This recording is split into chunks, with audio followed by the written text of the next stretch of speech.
Yeah, we wanted to point out these black locust trees right here. These are Robinia pseudoacacia, and they are a native of the eastern United States that were planted in several locations on Santa Cruz Island, Central Valley and in Cañada del Puerto, and here at Scorpion. They're kind of best known for their hardwood and fast-growing habit. So they were often grown as fence posts and things like that by settlers as they came west.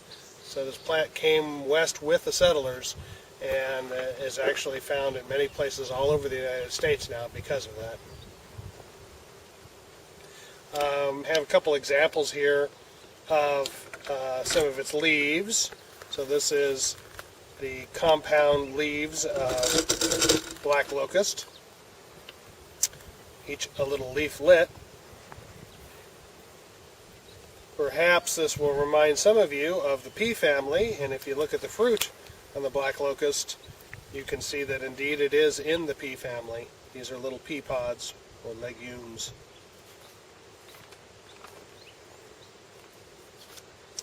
This plant does tend to spread in creeks. We've had noticed that happening on the Nature Conservancy side of Santa Cruz Island, where it is spreading into Cañada del Puerto and kind of takes off. On the other hand, if you want to barbecue, great tree for that, let me tell you. It's as hard as oak. Really good stuff. And it has white pea flowers on it. Maybe we'll catch those at some point that are very fragrant.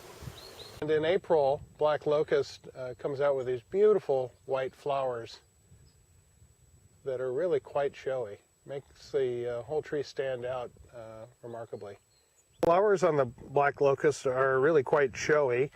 They really are only known to bloom in April, but they're basically a pea flower. It is in the pea family after all, so these look very similar to what you'd see in a sweet pea that you might grow in your yard, except that they're in these big clusters, and they can be quite fragrant.